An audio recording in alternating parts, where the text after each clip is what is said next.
E aí pessoal, beleza? Eu sou o Dragão. Eu vim compartilhar aqui com vocês a minha experiência de ter assistido Avatar 2, O Caminho da Água. Que é um filme foda, é um filme sensacional. E ele é a continuação daquele primeiro filme que foi lançado em 2009. Então são mais de 10 anos a gente aguardando a continuação dessa obra de arte. Que, como faz muito tempo, eu vou falar aqui um pouquinho do primeiro filme para vocês relembrarem a caminhada até aqui. E é o seguinte, no primeiro filme é falado que a humanidade descobriu um planeta chamado Pandora. E que Pandora poderia ser habitável e que possuía algumas fontes de riqueza. E que para ajudar na colonização de Pandora foi criado um experimento com o nome de Avatar, que nada mais é do que a mistura do DNA de um humano com o de um Na'vi. Vamos abrir um parêntese aqui, que Na'vi é o povo que é nativo de Pandora, que são como se fossem uns alienígenas indígenas azuis, de mais ou menos uns 3 metros de altura e com cara de gato. Que eles também conseguem subir em árvores, são super rápidos, têm força estrondosa. E continuando aqui, esse experimento ele se baseava em conectar o cérebro humano com o do Avatar, que possui o mesmo DNA. E através dessa conexão, o humano passava a controlar o corpo desse Avatar. O intuito disso era uma missão de colonização que reuniu alguns dos cientistas da Terra para fazer pesquisas em Pandora, usando esse corpo de Avatar, que só podia ser controlado, como eu disse, através do DNA da pessoa que foi feito esse clone Avatar. E falando nisso, a história se passa em torno de Jake Sully, que é um militar, um ex-militar, né, que ficou cadeirante. Ele teve que ir numa missão até Pandora no lugar do irmão dele, no irmão gêmeo, que morreu, que era um cientista que deveria ter ido. E fizeram os testes com ele e tal, e Jake conseguiu controlar o corpo do Avatar. Já em Pandora, por conta da sua experiência militar, Jake recebeu a missão de guiar e ajudar os cientistas que estavam participando do projeto Avatar. E junto com ele, ele guiou o grupo como se fosse um segurança. No meio dessa missão, aconteceu algo imprevisto, que Jake acabou se perdendo do grupo no meio da floresta e história vai, história vem. E enquanto Jake estava perdido na floresta, ele foi atacado por alguns animais. E quando tudo parecia perdido, Jake foi salvo por Neytiri, que é a princesa lá da tribo dos Na'vis. E nisso que ele foi salvo, foi por conta do Eoa, que é o espírito lá de todas as coisas dele, o espírito da floresta. Que na hora que Neytiri ia atirar nele, o espírito da floresta acabou intervindo.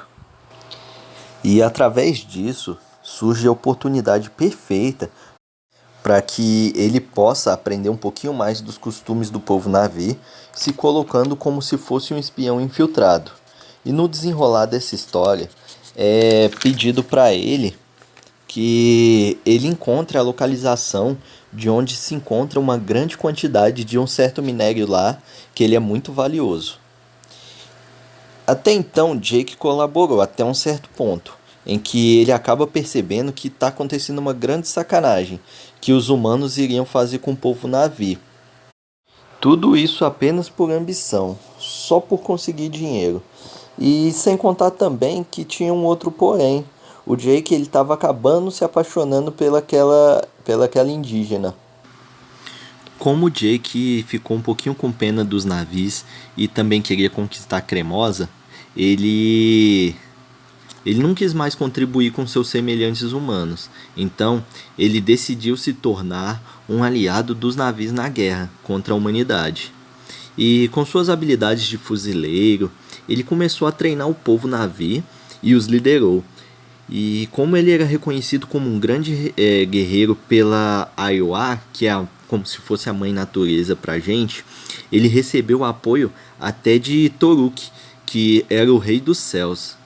Que, pra vocês terem ideia, esse bicho ele era foda. Ele foi controlado apenas 5 vezes em toda a história dos navios. Isso foi um feito sensacional para vencer a batalha. Sem contar que o Jake também tinha várias habilidades com fuzil, com arco e flecha. E falando em arco e flecha, vale destacar que o general, aquele general casca grossa que liderou os humanos, ele morreu com uma flechada na cabeça. Segundo os fatos, Jake passou por um ritual onde a sua consciência foi transmitida do seu corpo humano para o seu corpo avatar, através de AOA. E depois dessa rasgação de seda toda, todos viveram felizes para sempre, até o segundo filme, que assim como o primeiro, foi foda. Pra mim, só não foi uma experiência perfeita, porque eu vi pelo celular e foi meio que por um site piratão, então a imagem não tava tão boa. E pra quem não quer muito spoiler do filme 2, que eu vou começar a contar agora, botar pause ou assistir outro vídeo, mas antes de sair desse vídeo aqui, deixa o like, comenta, compartilha. Se inscreve no canal também se você gostou até agora. Então, seguindo com esse filme de enredo sensacional, tava lá o Jake e a esposa dele falando a respeito dos 4 filhos avatares que eles têm. Que são 3 feitos por eles mesmos, que são filhos biológicos. Uma que é adotada, que é a filha da Doutora Grace, daquele primeiro filme. Que como ela ficou em coma, e mesmo assim ela ainda deu à luz a uma filha, através do corpo dela avatar. E além dessa menina que é filha da Doutora Grace que foi adotada, também tem um outro, só que esse outro filho, ele é um humano. O nome dele é Spider. E pelo que eu entendi, o Spider, ele é filho daquele coronel casca-grossa que morreu no primeiro filme com a flechada na cabeça. Então tava lá, Jake e a esposa trocando uma ideia. No momento só os dois. Então eles veem uma estrela cadente vindo do céu. E eles já sabem que vai dar merda. Porque essa estrela cadente é uma nave espacial. Porque assim como no outro filme, quando eles viram essa nave espacial, eles já sabiam que eram os humanos chegando a Pandora. E nessa nave não tá nada mais, nada menos do que um clone do coronel. Só que esse clone já é um avatar. É um clone em forma de avatar que recebeu as memórias dele. E além desse backup de memórias que esse avatar recebeu, ele também tinha um vídeo desse coronel fodão explicando os fatos que foram ocorridos até ali. Que basicamente também passou uma missão para ele. E a missão era basicamente tudo que o coronel tentou fazer no primeiro filme, que era matar o Jack Sully. Só que agora o coronel é um avatar 2.0 azulão com 3 metros de altura. Ficou mais fácil. Chegando em Pandora, o coronel ele foi direto para a floresta. E os filhos do Jake também decidiram fazer um passeio pela floresta. E quando chegaram lá, consequentemente, por enredo do filme, tanto os filhos do Jake quanto o coronel acabaram se encontrando.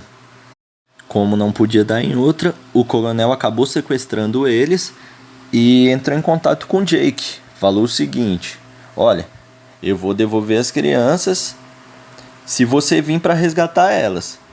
Eu te mato e tá tudo resolvido. Eu solto elas e cada um pro seu lado. Seria vingança perfeita, né? E o Jake foi lá, comprou a briga, foi lá resgatar os filhos dele. Conseguiu resgatar todos que eram avatares. Mas acabou que o que era humano, o Spider, ele não conseguiu ser resgatado pelo Jake. Então ele acabou ficando com o coronel. E lá na base militar dos humanos, eles tentaram tirar tirar algumas informações do garoto por meio de tortura e tal. Também tentaram usar uma máquina nele que ela lia pensamentos. Mas o moleque também não podia dar em outra, né? Era filho do coronel, então ele era casca grossa também. E ele conseguiu esconder um pouquinho as memórias dele, que ele não queria sacanear o Jake. Mas mesmo sem querer sacanear, o Coronel Avatar conseguiu fazer a cabeça do Spider para meio que ele passar as informações aos poucos. Não sei se foi jogada do Spider, mas com isso o Jake conseguiu ganhar um tempo até que o Spider levasse os avatares do mal para a floresta. Antes disso, o Jake reuniu a família dele todinha e decidiu sair.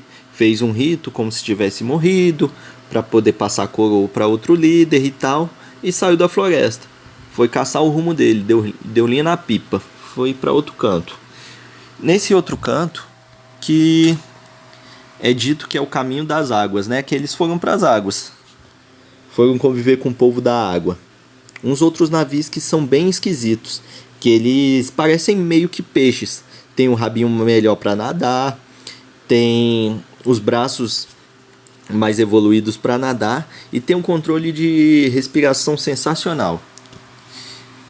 Como o Jake e a família dele só foram lá para se esconder, então eles têm que engolir a seco, porque lá não é mais o território deles. Então, até se adaptar, eles vão passar por poucas e boas, até porque eles são das árvores, né, da floresta. Para conviver na água é meio paia. Mas, falando em água, as criaturas da água, o enredo, o local assim, é muito top nesse filme. Eu gostei bastante. Só não gostei porque às vezes a qualidade fica tão boa que acaba causando estranheza na gente. Porque no filme 1 tinha mais aquela qualidade de filme e tal. Nesse filme 2, tipo, tá muito real, muito... Fica um bagulho mais surreal. Sei lá, às vezes o cérebro da gente buga um pouco porque a imagem tá muito realista, tá muito HD. Aí acaba passando pra gente aquela sensação dos jogos de nova geração. Porque é um bagulho que tá muito HD, muito forte, mas tu vê que é uma parada forçada, que não parece com o nosso dia a dia. E uma parada que eu gostei do filme é que no decorrer na passagem do tempo do filme, vai mostrando a relação deles assim, como família e tal, do Jake com os filhos dele, dos filhos dele também interagindo com meio que outros adolescentes navios. E também, uma parada que eu achei bacana foi ver o outro lado também do capitão. Que capitão o quê? Coronel. Do coronel que está em forma de avatar, que no decorrer do filme ele vai tendo uma ligação bem forte com o Spider, que é aquele menino que foi criado pelos avatares, mas é humano. Então, ele acaba tendo tipo uma relação como se fosse pai e filho. E isso no decorrer do filme é legal, porque no final do filme, quando o Jake consegue resgatar os filhos dele, que foram sequestrados depois de novo, aí o Jake consegue resgatar eles do navio e o Spider acaba salvando o coronel, que ele tinha se afogado e já estava quase morto, porque o Jake dá um mata-leão nele e ele cai quase morto. Então o Spider salva ele e no final do filme ele só sobrevive por conta do Spider, que criou meio que uma relação pai e filho com ele. Isso é bem legal. Foi bom para quebrar um pouco daquela visão de mocinho e bandido que os filmes já tem por clichê, né? E o Avatar foi um pouquinho disso. Outra coisa que eu achei legal também foi a ligação da filha da Doutora Grace, que ela tem uma ligação muito forte com o Eywa. Ela fala até que em alguns momentos ela consegue sentir o coração de Eywa, a vibração de Eywa por todo o local. E é legal que ela já tem essa alma de bióloga, que ela consegue visualizar os animais, fica observando tudo, é bem legal.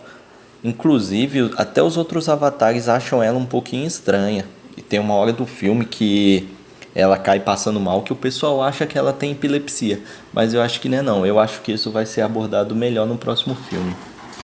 Outra coisa que também vai ser abordada melhor no próximo filme vai ser a relação do filho do Jake, do filho do meio, o Loki, com aquela princesa da tribo da água, porque eles ficaram um pouco interessados uns nos outros.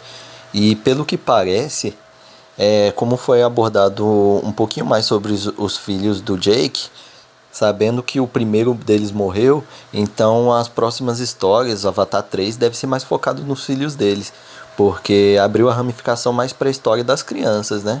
E no próximo filme com certeza eles devem estar adultos e tal. Vai ser bacana. Esse último filme foi bem legal, achei bacana a forma que foi abordado e tal. Foi meio clichê que as crianças foram sequestradas umas 2, 3 vezes, mas foi legal. Foi bom ver a história.